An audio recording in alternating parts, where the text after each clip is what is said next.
Mau tanya persamaan atau perbedaan antara sati sampajanya dengan Yoni Manasikara itu apa Bante? Apakah dalam hal cara pengaplikasiannya Bante? Terima kasih Bante. Iya. Memang dua hal ini tampaknya sinonim. Jadi Yoniso Manasikara ini adalah perhatian yang bijak juga.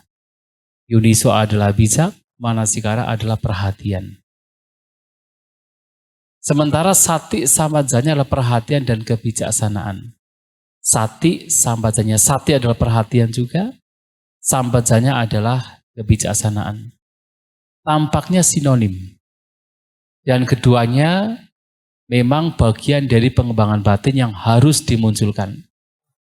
Hanya kalau kita melihat dari berbagai khotbah dan juga pengaplikasiannya, Yoniso Manasikara ini sifatnya lebih luas. Sementara sati, terutama sati sambajanya, itu bagian dari Yoniso Manasikara. Tetapi di dalam Yoniso Manasikara pasti ada sati sambajanya. Nah, kenapa saya katakan Yoniso Manasikara itu adalah lebih luas? Kalau Anda mungkin suatu saat ada kesempatan membaca khotbah kedua dari Majjhima Nikaya, Sabha Sawasutta. Di sana ada 7 cara untuk melenyapkan kotoran batin. Nah, 7 cara ini adalah Yoniso Manasikara. Yoniso Manasikara secara ringkas artinya adalah perhatian terhadap apapun objek atau apapun pengalaman yang ketika perhatian itu diarahkan ke sana, pikiran-pikiran yang buruk itu semakin berkurang, yang baik itu semakin berkembang. Artinya orang demikian punya perhatian yang bijak. Sementara ketika seseorang mengarahkan perhatiannya terhadap apapun pengalaman, ternyata yang baik-baik itu semakin berkurang, bahkan lenyap. Yang buruk-buruk semakin berkembang, bahkan yang tadi tidak ada menjadi muncul, itu adalah Yoniso Manasikara. Perhatian yang tidak bijak.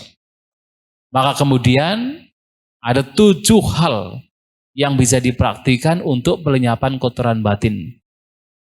Yang pertama adalah Dasana Pahatabasawa. Ada kotoran-kotoran batin yang harus ditinggalkan, dilenyapkan dengan cara dasana, pandangan terang. Dengan cara mengamati batin dan jasmani untuk tidak memunculkan, yaitu keakuan. Nah, itu adalah juga bagian dari Yoniso Manasikara. Yang kedua adalah indriya sangwara. Ada kotoran batin yang bisa dilenyapkan dengan apa? Mengendalikan indera-indera kita. Ketika melihat objek, kemudian ada kotoran batin, dikendalikan. Nah, ketika melakukan demikian, itu adalah juga perhatian yang bijak. Kemudian juga ketika seseorang, setiap hari makan, itu juga bagian dari Yoniso Manasikara, makan tetapi dengan perenungan bijak. Saya makan bukan untuk kesenangan, bukan untuk pemabukan, bukan untuk mempercantik, memperindah diri, tapi hanya untuk melangsungkan kehidupan saya, untuk membantu kehidupan bermoral. Makan dengan perenungan yang bijak sehingga kotoran batin itu tidak muncul gara-gara makanan, itu juga Yoniso Manasikara. Disebut padi sewana pahatabasawa. Kotoran batin yang harus ditinggalkan, dilenyapkan dengan cara apa? Menggunakan secara bijak. Bahkan ketika Anda bermeditasi, rasa sakit muncul, di sana memunculkan kesabaran, Anda bertahan dengan rasa sakit yang muncul, bersabar di sana, itu juga bagian dari Yoniso Manasikara. Kenapa? Karena dengan bersabar, seseorang akan terlatih. Di mana Ada kotoran-kotoran batin yang muncul ketika seseorang tidak bisa bersabar, tetapi dengan bersabar, kotoran batin tidak muncul. Karena kekuatan dari bersabar, itu yoniso manasikara. Ketika kemudian kita bertemu dengan orang yang tidak baik, orang yang buruk, orang yang nanti mengarahkan kita ke dalam kejahatan, kita menghindar atas pemahaman kalau saya mengikuti dia, nanti saya ikut dengan cara dia dan akan terjerumus. Nah, itu saja sudah merupakan yoniso manasikara. Dan ketika seseorang mengembangkan 7 faktor pencerahan, yang salah satunya adalah sati, kenapa saya katakan sati itu bagian dari yoniso manasikara. Ketika orang mengembangkan 7 faktor pencerahan, ada sati perhatian, ada penyelidikan terhadap objek tersebut, dhamma wicaya, ada semangat, ada kegiuran, ada ketenangan, ada konsentrasi, mengembangkan keseimbangan batin. Mengembangkan demikian, itu juga adalah yoniso manasikara. Maka yoniso manasikara ini tampaknya itu lebih luas. Dan sati sampajanya, sati itu adalah bagian dari 7 faktor pencerahan. Sementara sampajanya itu juga sinonim dengan dhamma wicaya. Jadi faktor pencerahan yang kedua. Maka kemudian sati sampajanya seperti lebih, ya kita boleh mengatakan itu lebih, lingkupnya itu lebih sedikit ketimbang yoniso manasikara. Akan tetapi di dalam yoniso manasikara pastinya di situ ada sati sampajanya. Karena tidak mungkin orang kemudian bisa terarah untuk melenyapkan yang buruk tanpa adanya perhatian. Tanpa adanya juga kebijaksanaan. Pasti ada perhatian, ada kebijaksanaan di sana. Jadi demikian ya. Semoga bisa dipahami. Mudah-mudahan ya. Terima kasih Bante. Ya, baik. Yang belakang dulu ya. Selamat malam Bante. Tolong tanya, apa yang dimaksud dengan meditasi cinta kasih atau metta bhavana? Kan di agama Buddha juga ada 2 ya. Pertama meditasi pernafasan dan meditasi cinta kasih. Terima kasih Bante. Iya. Sebenarnya meditasi itu banyak jenisnya. Dan secara garis besar pengembangan batin itu sebenarnya dibagi menjadi 2. Yaitu pengembangan ketenangan dan pengembangan kebijaksanaan. Dengan istilah samatha dan vipassana. Pengembangan ketenangan itu adalah pengembangan batin yang memang orientasinya adalah batin menjadi tenang. Salah satunya meditasi cinta kasih atau metta bhavana. Metta bhavana adalah pengembangan batin agar batin menjadi tenang. Dan dalam meditasi ini seseorang memunculkan kondisi batin yang bebas dari kebencian, bebas dari permusuhan, bebas dari keinginan untuk menyakiti di dalam batin sendiri. Maka dalam pengembangan yaitu cinta kasih, yang pertama adalah merenungkan dalam batin, meyakinkan dalam batin bahwa tidak ada kebencian dalam batin, tidak ada permusuhan dalam batin, tidak ada keinginan untuk menyakiti dalam batin, sehingga batin menjadi bahagia. Nah, ketika batin menjadi bahagia karena tidak ada kebencian, tidak ada permusuhan, tidak ada keinginan untuk menyakiti terhadap siapapun, baru kemudian memancarkan ke yang lain. Dengan merenungkan bahwasanya semoga orang lain juga berbahagia. Artinya berbahagia seperti saya. Semoga orang lain juga bebas dari kebencian. Semoga orang lain bebas dari permusuhan. Semoga orang lain juga bebas dari keinginan untuk menyakiti.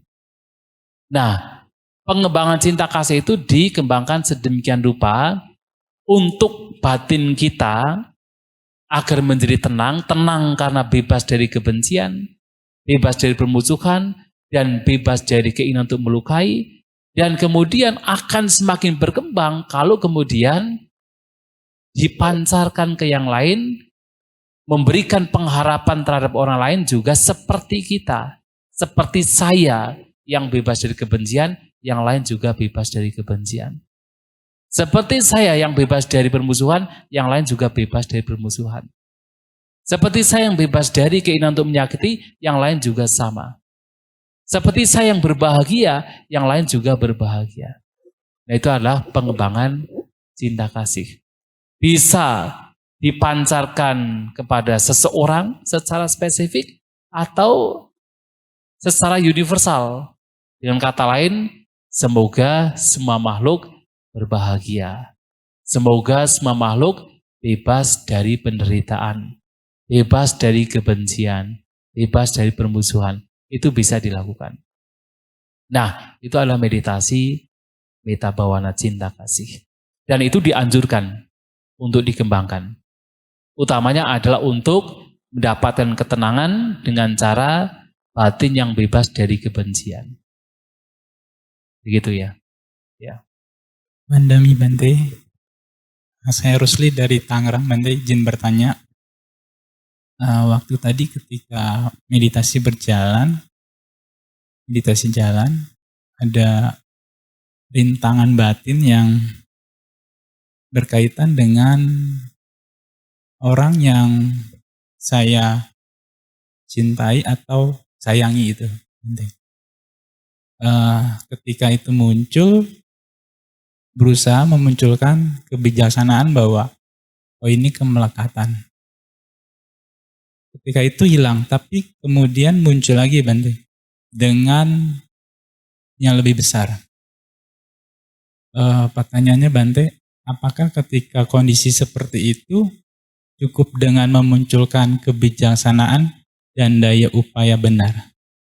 Terima kasih Bante. Ya, sebenarnya belum jelas rintangannya seperti apa, karena ingatan terhadap orang yang dekat belum tentu memunculkan kotoran batin. Muncul kekhawatiran, terjadi sesuatu yang mencelakakannya atau apa demikian Bante. Ya tentunya sesuai dengan apa yang menjadi penyebab adalah kekhawatiran atau kegelisahan terhadap orang tersebut. Ya harus diingat bahwasanya apa yang muncul pada waktu itu hanya sekedar pikiran. Sesuatu yang sebenarnya belum terjadi. Bahwasanya kita harus dimunculkan sebuah kebijaksanaan. Kita tidak bisa memastikan 100% apa yang terjadi ke depannya. Karena apa? Kita tidak tahu apakah yang kita khawatirkan itu terjadi atau tidak terjadi. Alih-alih kemudian kita khawatir dengan hal tersebut, ya hidup saat ini dan sekarang. Dan itulah latihan kita. Memang pikiran kita itu selalu terarah untuk berpikir-pikir tentang yang sudah terjadi, yang lampau, yang biasanya kalau memikirkan yang lampau, yang muncul adalah penyesalan. Kenapa? Apakah yang lampau itu menyenangkan atau tidak menyenangkan? Ujung-ujungnya adalah penyesalan. Kalau yang lampau itu menyenangkan, kemudian sekarang muncul penyesalan. Karena apa? Kenapa kok sekarang tidak seperti yang lampau? Kalau yang lampau itu adalah tidak menyenangkan, juga penyesalan juga. Kenapa yang lampau terjadi demikian? Muncul trauma dan sebagainya. Nah kemudian, kalau tidak berpikir yang lampau, kemudian berpikir yang akan datang, yang belum terjadi. Menjadi gelisah, menjadi khawatir. Kalau kita berpikir yang akan datang, itu dipikirkan sebagai sesuatu yang menimbulkan penderitaan, yang tidak disukai, maka muncul kegelisahan, kekhawatiran, kesedihan. Tapi kemudian juga memunculkan kegelisahan di mana di sana keinginan yang muncul. Padahal apapun yang kita pikirkan berkenaan dengan yang akan datang, itu sesuatu yang belum terjadi. Tetapi itulah habit kebiasaan dari pikiran kita. Selalu pergi ke masa lampau dan yang akan datang. Dan itulah pula kemudian kita melatih batin untuk kembali ke saat ini dan sekarang.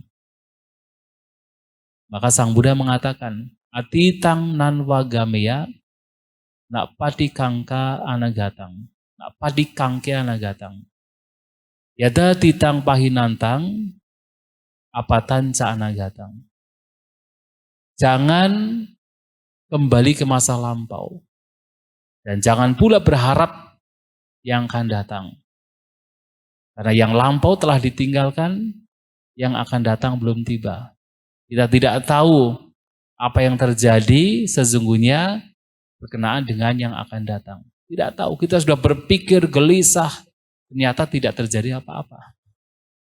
Kan rugi sendiri kan. Tapi kemudian, pacu pananca yudamang tata wipasati. Maka kita diarahkan untuk senantiasa melihat apa yang saat ini sekarang sedang terjadi. Dengan kebijaksanaan, wipasati. Itu adalah melihat dengan kebijaksanaan. Itu adalah wipasana, dengan kebijaksanaan. Apa yang sedang terjadi. Pernah suatu kali ada seseorang yang datang kepada Sang Buddha. Kemudian begitu heran. Kenapa ini ada para biku pada zaman Sang Buddha tentunya. Mereka itu hidup selibat. Makan sehari hanya sekali. Tinggalnya di hutan. Tapi kok mereka kelihatan tidak gelisah. Tidak ada kekhawatiran. Itu betul-betul menjadi satu keheranan bagi orang tersebut. Karena kan umumnya yang namanya manusia itu selalu berpikir bahagia itu kan kalau pertama adalah punya istri atau suami. Semakin banyak istrinya semakin bahagia. Betul tidak? Oh enggak ya. Semakin menderita ya. Bahagia itu kan kalau tinggalnya di tempat yang rame. Ada wifi, ada internet, banyak orang bisa berkomunikasi. Bahagia itu kan kalau bisa makan apa saja, sesuka hatinya, kapan saja. Tetapi ini sudah hidup selibat menyendiri, tidak ada istri, tinggalnya di hutan, bukan di keramaian, dan makan hanya sekali sehari. Kok mereka kelihatannya tidak ada kegelisahan, tidak ada kekhawatiran, tenang, betul-betul malahan lebih happy daripada yang lainnya. Kenapa? Itulah kemudian Sang Buddha menjawab. Karena mereka tidak menyesali yang lampau, tidak merindukan yang akan datang. Dan mereka hanya hidup saat ini dan sekarang. Menyesali yang lampau, merindukan yang akan datang, diibaratkan seperti tanaman menjalar yang terpotong, layu.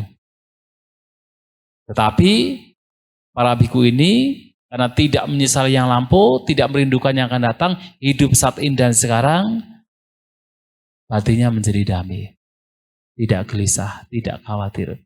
Tapi tentu itu juga membutuhkan latihan. Karena selama ini ya batin setiap orang itu telah terbiasa untuk selalu berpikir-pikir yang lampau dan yang akan datang. Nah kalau kita bisa merenungkan itu, utamanya merenungkan manfaat dari hidup saat ini dan sekarang, manfaat dari latihan untuk kembali ke saat ini dan sekarang, lama-kelamaan juga menjadi kokoh. Kegelisahan tidak akan mudah muncul. Kekhawatiran tidak akan mudah muncul, tetapi batinnya cenderung menjadi damai. Ya. Apakah kemudian harus hanya dimunculkan kebijaksanaan dan usaha? Ya memang. Perhatian ada tentu, karena ada perhatian kan jadi tahu kan. Kemudian ini juga tidak baik, kegelisahan, kekhawatiran, maka munculkan kebijaksanaan. Ini tidak baik, ini tidak sesuai, padahal belum tentu terjadi, hanya pemikiran semata, maka harus ada upaya untuk meredam, disadari, ditenangkan, dicatat, kemudian kembali kepada meditasinya. Artinya kembali kepada objek yang diperhatikan. Nanti muncul lagi, akan muncul lagi seperti tadi, seekor sapi tadi. Akan muncul lagi, tapi kalau setiap muncul, disadari, ditenangkan, diupayakan untuk ditenangkan. Lama-kelamaan kekuatan dari kegelisahan itu akan semakin melemah. Nah, kalau punya pengalaman demikian, itu nanti akan menjadi senjata. Kapanpun kegelisahan muncul, ya itu akan kemudian kembali senjata yang sudah pernah diasah itu akan kembali. Perhatian muncul, kebijaksanaan muncul, ada upaya untuk menenangkan. Kembali ke saat ini dan sekarang. Begitu ya. Wandami Bante, selamat malam. Ya, Bante, saya pernah membaca tentang 16 tahapan Anapanasati.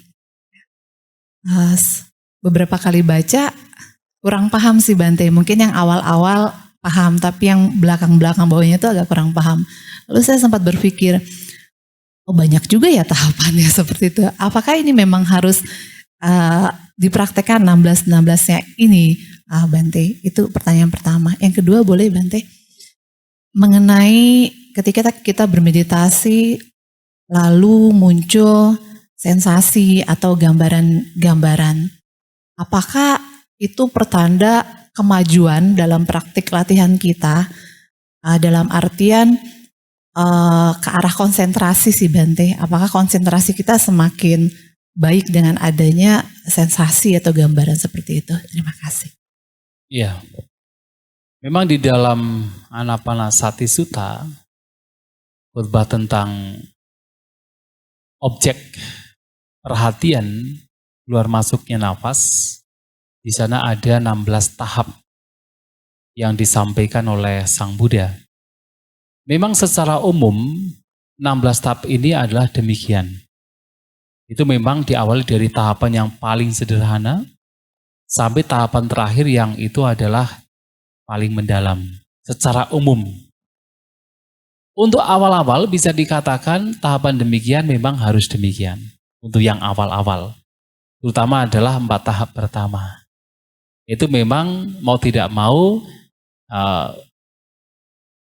batin kita dalam memahami atau dalam memperhatikan objek akan demikian.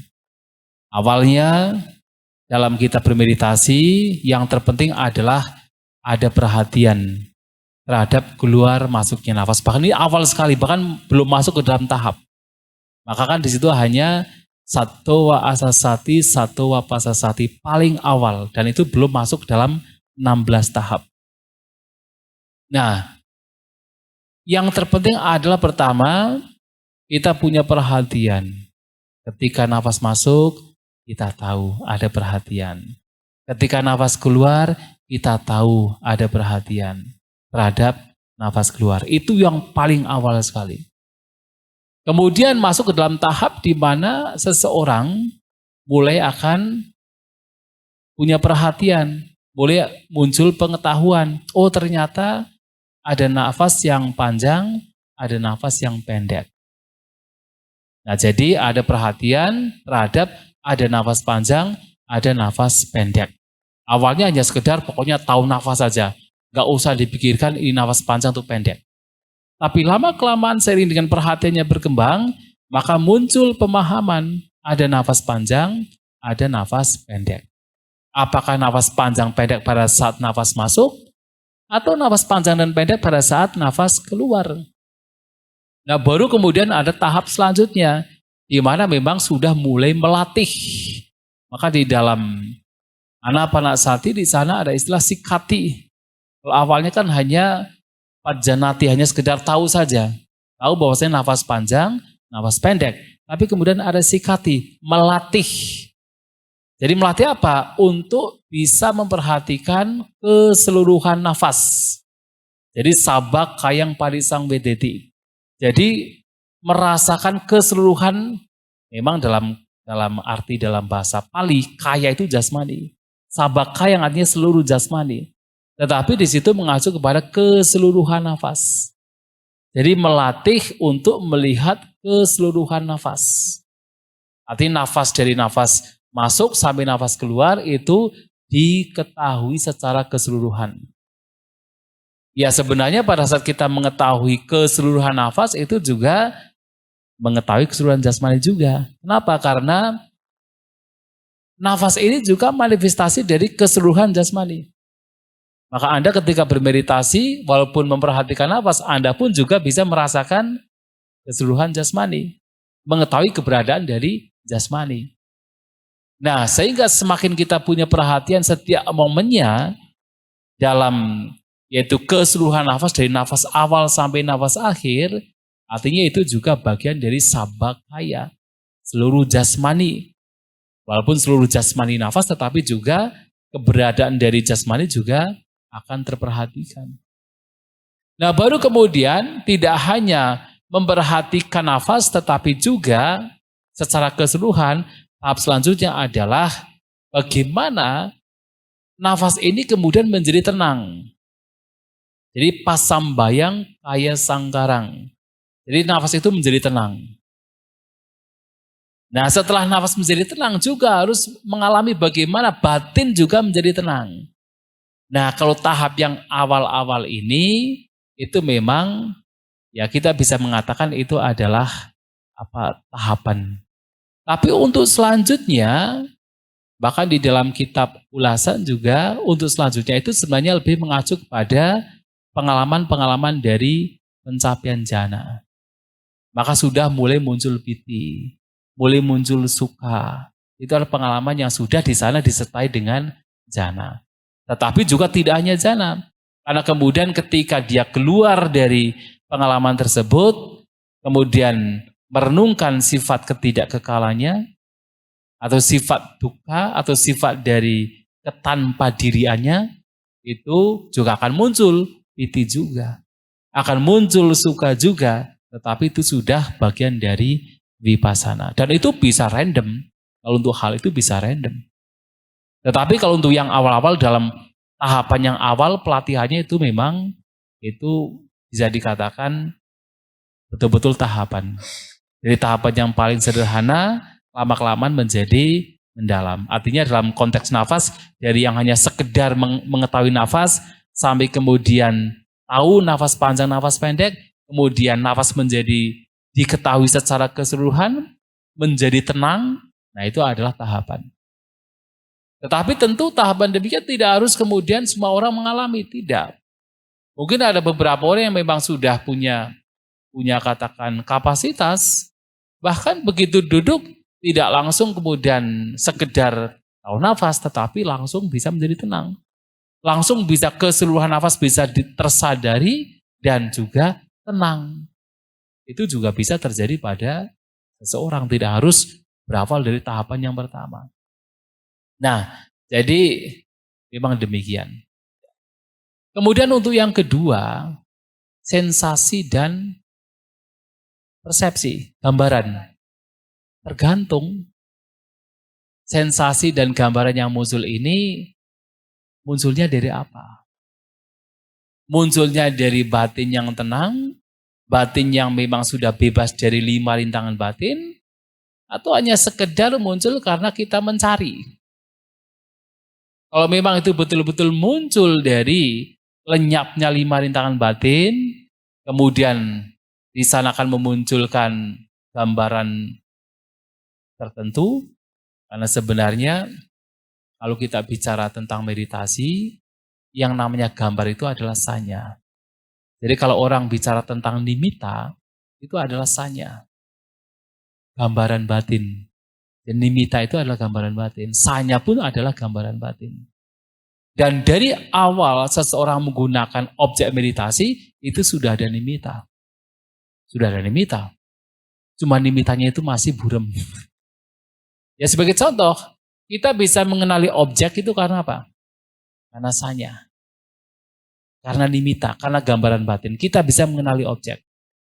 Artinya pada saat kita misalnya memperhatikan keluar masuknya nafas, kita bisa tahu ada nafas masuk, nafas keluar. Itu karena apa? Karena persepsi, karena gambar.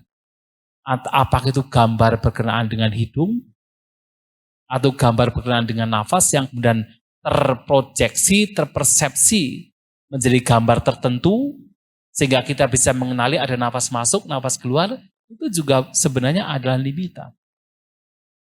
Hanya kemudian ketika batin semakin tenang, 5 rintangan batin semakin lenyap dan bahkan tidak ada, nah disitulah persepsi atau nimitta yang muncul akan berbeda.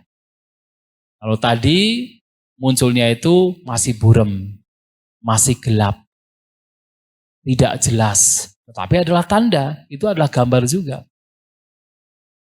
Tetapi dengan 5 rintangan batin tidak ada, batin semakin tenang, semakin kokoh, semakin terkonsentrasi, setiap momennya semakin terperhatikan, objek yang diperhatikan, maka itu memunculkan gambaran batin yang berbeda.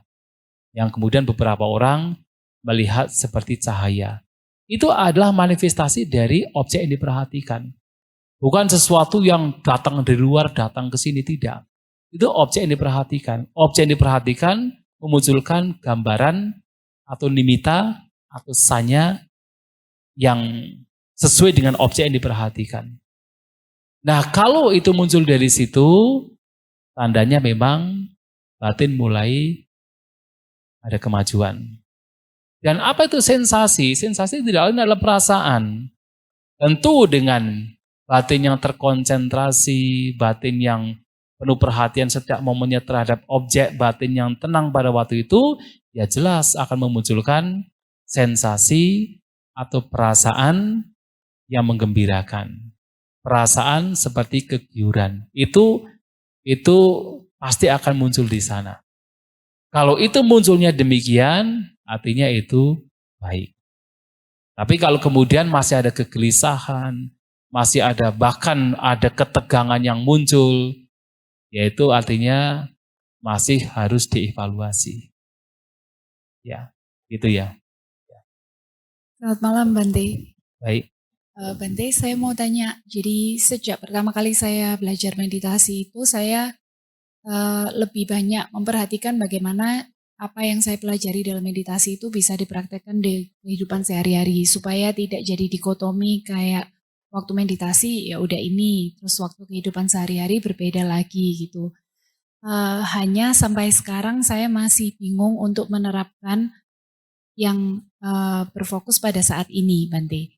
Jadi pernah satu kali saat meditasi, saya merasakan punggung itu sakit sekali.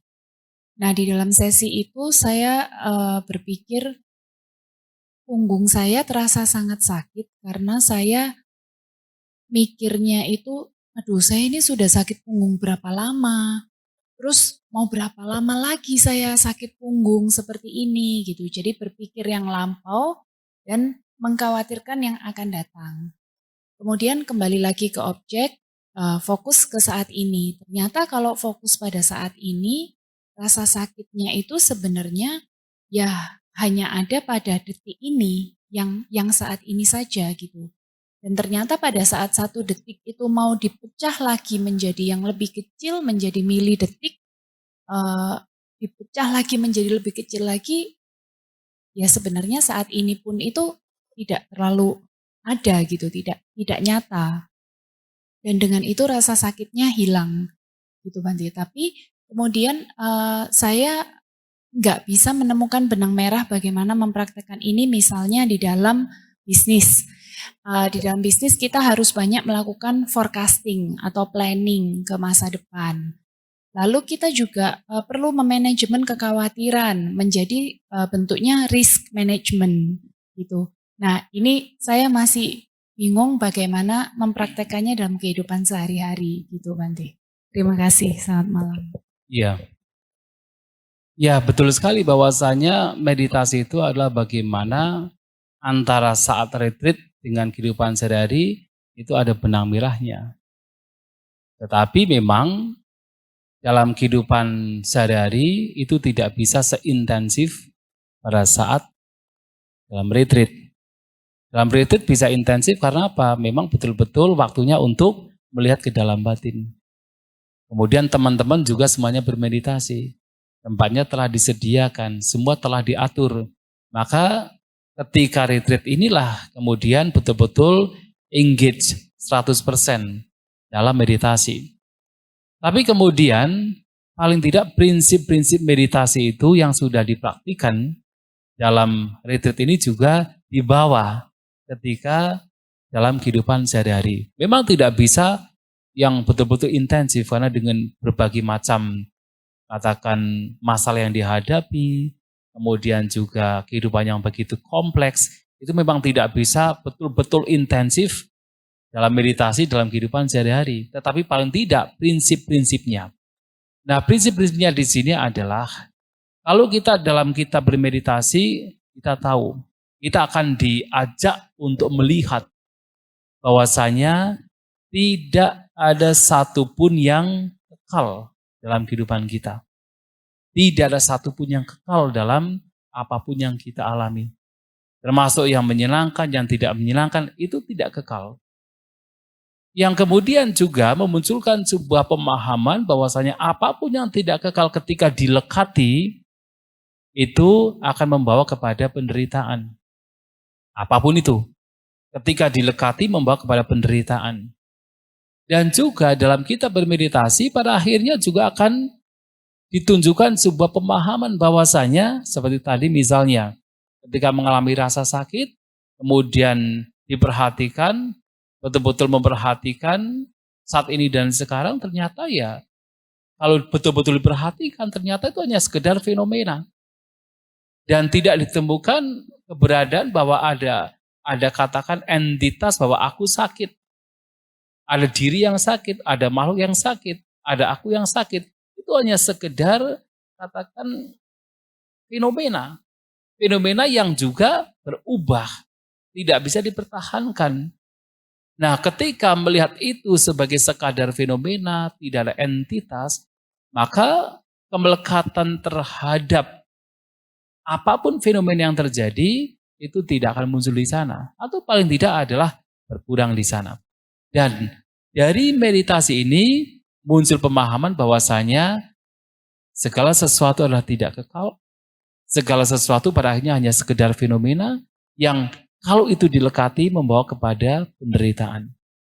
Nah, ini kemudian teraplikasikan ke dalam kehidupan sehari-hari. Memang dalam kehidupan sehari-hari, orang bijaksana juga tidak akan kemudian dengan serta-merta tidak melakukan usaha. Anda sebagai seorang berumah tangga. Karena sekali lagi meditasi juga sebenarnya membawa kepada kebijaksanaan. Bahwasanya mana yang terbaik yang harus saya lakukan. Tahu bahwa ini adalah tidak baik, tahu bahwa ini adalah tidak bermanfaat, tahu ini adalah bermanfaat, ini yang terbaik.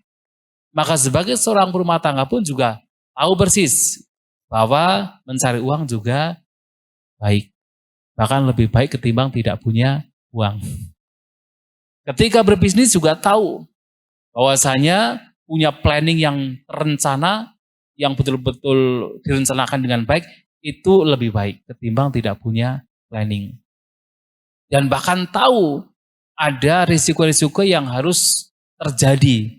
Maka untuk bisa katakan meminimalisir risiko yang ada itu tentu akan lebih baik. Ketimbang kemudian terburu-buru untuk melakukan. Nah, itu semua adalah baik. Karena dengan kita melihat ke dalam diri kita, ke dalam batin kita, kita akan tahu mana yang terbaik untuk diri kita.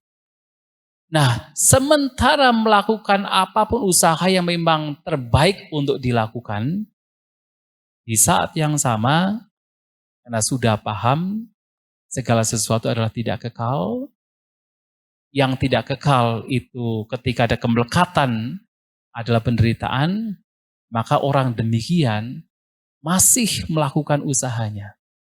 Melakukan yang terbaik untuk mencari materi, untuk mengembangkan bisnisnya. Tetapi di saat yang sama juga orang demikian tidak ada kemelekatan. Karena dia tahu ini pun juga tidak kekal. Ini pun juga berlalu. Tetapi walaupun tidak kekal, ini pun juga bermanfaat. Paling tidak adalah untuk kehidupan sekarang. Tetapi di saat yang sama karena batin sudah terbiasa untuk melihat ketidakkekalan, dia tidak melekat. Maka ketika ia berusaha dan usahanya berkembang, wajar. Karena dia berusaha dengan baik. Tapi kalau kemudian suatu saat harus berpisah dengan apa yang dimiliki, juga tidak menderita. Karena itu juga adalah kewajaran bahwa pasti akan berpisah dari apa yang dimiliki. Nah itulah manfaat dari meditasi. Jadi meditasi tidak hanya sekedar melihat saat ini dan sekarang, tetapi juga dengan melihat saat ini dan sekarang kita tahu bahwa segala sesuatu adalah tidak kekal. Melihat saat ini dan sekarang juga tahu bahwasanya ketika ada kemelekatan, ada penderitaan.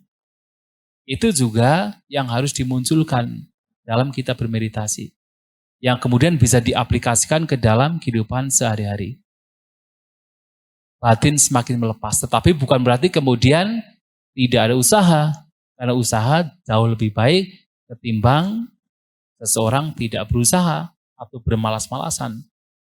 Tetapi karena ada kebijaksanaan, melihat ketidakkekalan, ia tidak akan menderita.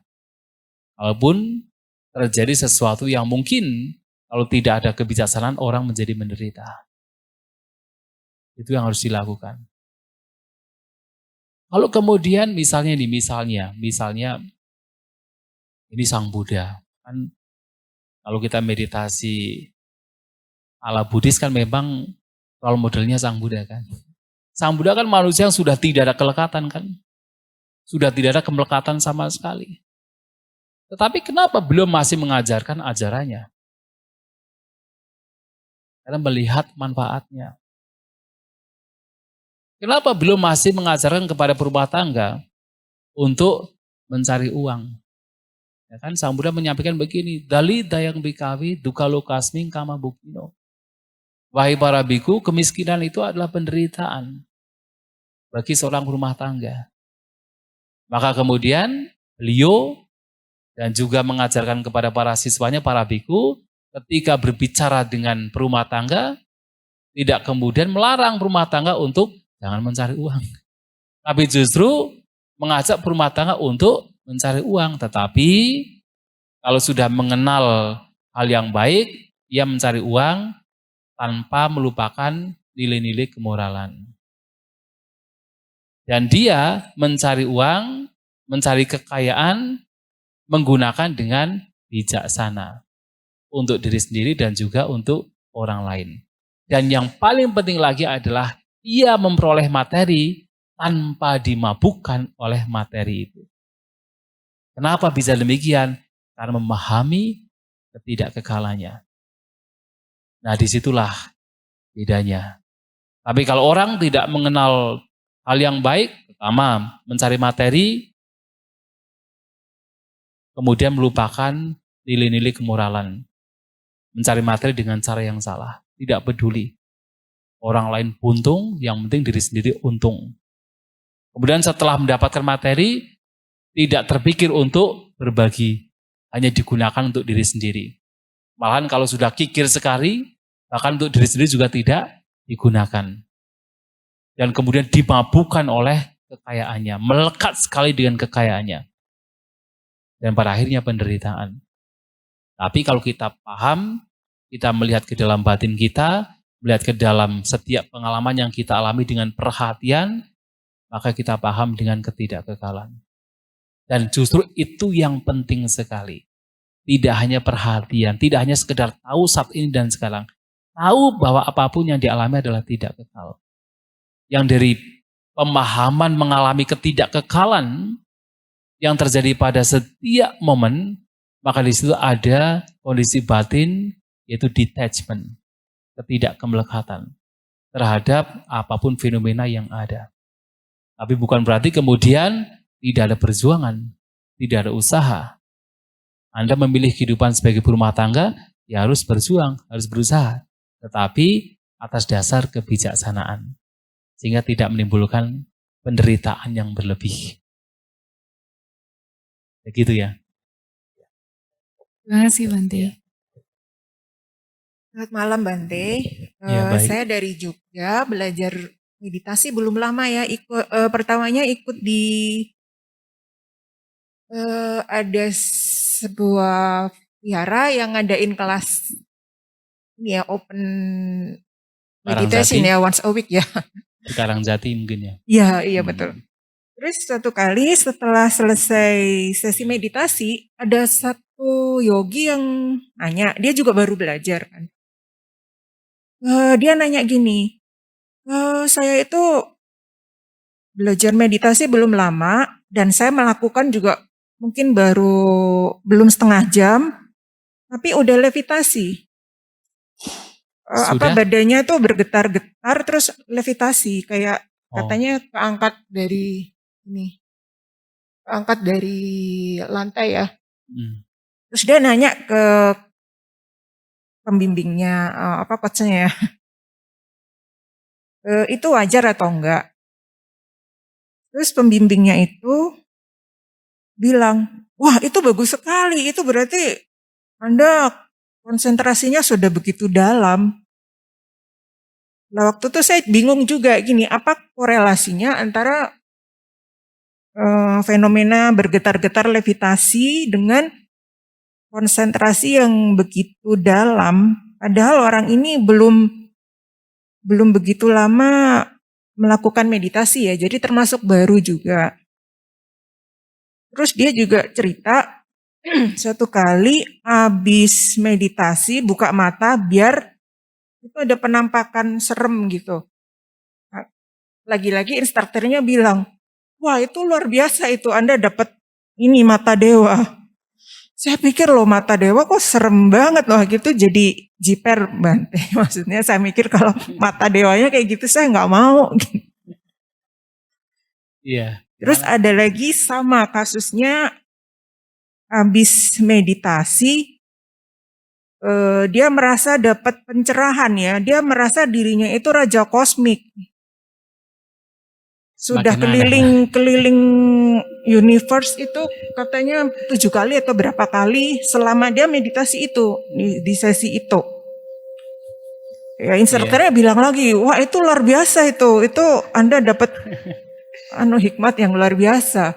Saya bingung gitu loh, korelasinya apa? Karena selama ini kok sepemahaman saya nggak ada yang begitu-begitu ya. Dari saya kan sering dengar podcastnya Bante Santacito, kok nggak pernah ada keterkaitan sama sekali antara yang begono-begono tadi dengan yang Bante suka paparkan. Begitu Bante, terima kasih. Iya baik. Masalahnya kan dia merasa kan, yang lain tidak melihat.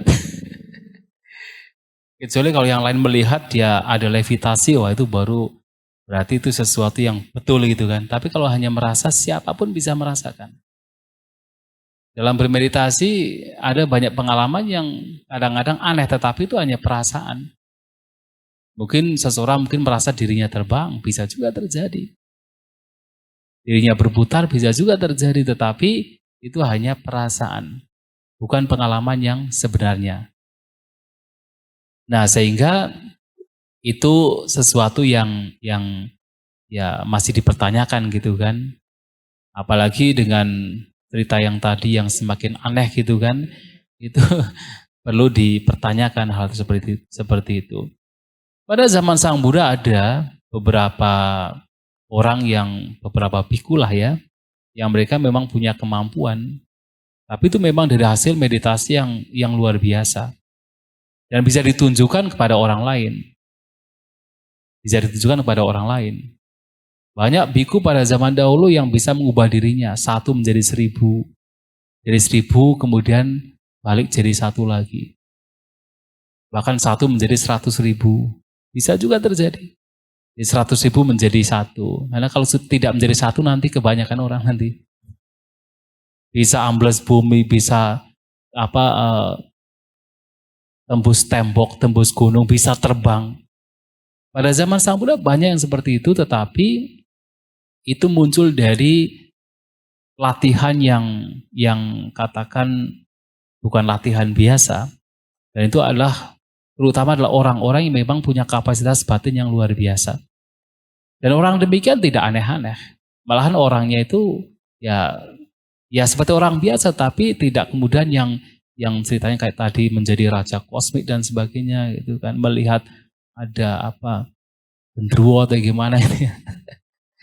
Tidak demikian. Dan pengembangan yang muncul dari mereka itu adalah pengembangan dari pertama kemoralan yang begitu dijaga. Mereka orang-orang yang sangat bermoral. Jadi moralnya itu dijaga sampai murni sekali. Kemudian ketenangan batinnya juga sampai sangat mendalam. Ya, ada istilah mencapai jana, minimal jana keempat, bahkan sampai namanya arupa jana, mendalam sekali.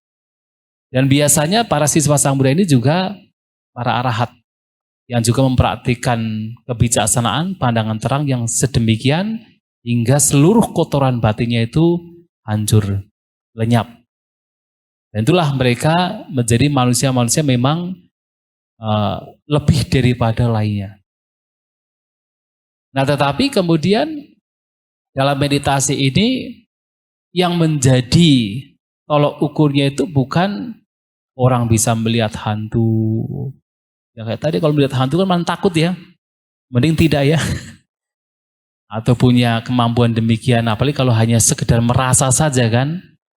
Tetapi lebih kepada bagaimana kotoran batin semakin berkurang dan bahkan semakin lenyap. Itu yang menjadi tolok ukur dalam kita bermeditasi. Tujuannya adalah bagaimana kotoran batin yang ada ini semakin berkurang dan suatu saat itu bisa lenyap. Itu yang menjadi penting. Dan ketenangan yang muncul pun itu juga muncul karena apa? Kotoran batin setidaknya yang tadi pagi dan barusan telah disampaikan 5 rintangan batin itu semakin berkurang. Dan kalau bisa lenyap. Nah, kalau ketenangan itu muncul demikian, itu baik. Tapi kalau kemudian yang kotoran batin ini masih ada, masih begitu kuat, kemudian orang demikian dikatakan bisa levitasi, bisa melihat makhluk halus. Kalau dalam praktik meditasi ini, itu tidak ada gunanya, tidak berguna. Karena tujuan meditasi ini tidak lain adalah melenyapkan kotoran batin dan mengembangkan kualitas-kualitas batin yang bermanfaat. Itu yang paling penting. Ukurannya adalah itu. Kalau dalam meditasi kemudian kok dipahami, diketahui bahwasanya kebencian semakin berkurang, yang dulu suka marah-marah sekarang sudah tidak marah-marah lagi, yang dulu itu keserakahannya itu tidak bisa dikendalikan sekarang sudah bisa lebih menerima, yang dulu ketika meditasi pasti sepanjang duduk ngantuk terus, sekarang sudah mulai berkurang, artinya meditasinya sudah mulai berkembang. Itu yang terpenting. Bukan masalah punya kemampuan melihat makhluk halus atau punya kesaktian, itu bukan hal demikian. Ya, jadi demikian ya. Dan apalagi itu masih merasa. Jadi itu tidak penting. Makanya kalau sekarang kadang-kadang orang mengatakan misalnya, wah di sini ada ini, ada itu. Merasa mendengar, oh di Candi Borobudur itu ada reliknya misalnya begitu kan. Ya memang kalau ada relik, terus apa? Kita pun juga tidak bisa membuktikan kan. Tidak mungkin kita membongkar Candi Borobudur kan. Untuk mendapatkan relik kan. Dan kalau sudah dibongkar berarti kalau ada relik pasti sudah diambil. Karena kalau arkeologis itu demikian, benda-benda yang berharga pasti diambil. Sehingga kalau memang ada relik, itu sudah diambil ya. Nah kalau misalnya kalaupun ada relik pun juga, untuk apa juga diberitahukan, wah ada relik di sana. Siapa yang bisa bongkar juga? Mau dipenjara? Ya lebih baik, kalau memang punya kemampuan demikian, lebih baik, di sana itu loh. Itu ada harta karun terpendam. Wah itu lebih berguna. Karena dibongkar pun juga tidak ada yang marah kan. Nah, itu lebih baik demikian daripada hal-hal yang tidak bisa dibuktikan, kemudian malahan nanti menjadi hal yang tidak sesuai, menyimpang dari meditasi. Ya, gitu ya. Iya, Bante berarti ada kasus-kasus tertentu di mana batas antara halu dan realita itu kabur ya Bante. Untuk orang-orang tertentu dan gimana ngatasin kalau ketemu yang begitu lagi gitu. Atau mungkin dia punya gangguan kejiwaan atau gimana dan dia ikut meditasi. Jadinya makin aneh-aneh, itu gimana Bante? Ya terpenting kita sendiri saja dulu. Artinya memang yang namanya halu, kalau itu dipercaya, ya itu menjadi realitas. Artinya seperti real gitu kan. Bukan realitas, tapi seperti real. Seperti nyata bagi dia. Bagaimana kita mengatasinya? Ya kita lebih ke dalam batin kita sendiri terlebih dahulu. Ya kita bisa melihat lah itu hanya sekedar sebenarnya ya halu. Kalaupun itu tidak halu, itu tidak penting dalam meditasi. Itu saja. Kemudian kembali kepada diri kita masing-masing. Itu yang terpenting. Gitu ya. Jadi nggak usah bother dengan orang demikian. Ya takutnya ikut halu juga. Jadi Gimana? halu masal. Ya, takutnya ikut halu juga gitu loh. Oh iya enggak. Ya itu bagi dia, bagi kita enggak menakutkan. Ya begitu ya. Iya, makasih Ya, Bante. baik ya. Ya saya kira waktu juga sudah 8:30. Kita lanjutkan meditasi. Dipersilahkan. Dan besok pagi seperti biasa jam 3:30 bangun dan jam 4 bisa meditasi bersama di sini. Ya terima kasih. Semoga apa yang disampaikan memberikan pemahaman yang benar, membantu dalam praktik meditasi. Sabi sata bawantus kitata, semoga semua makhluk berbahagia.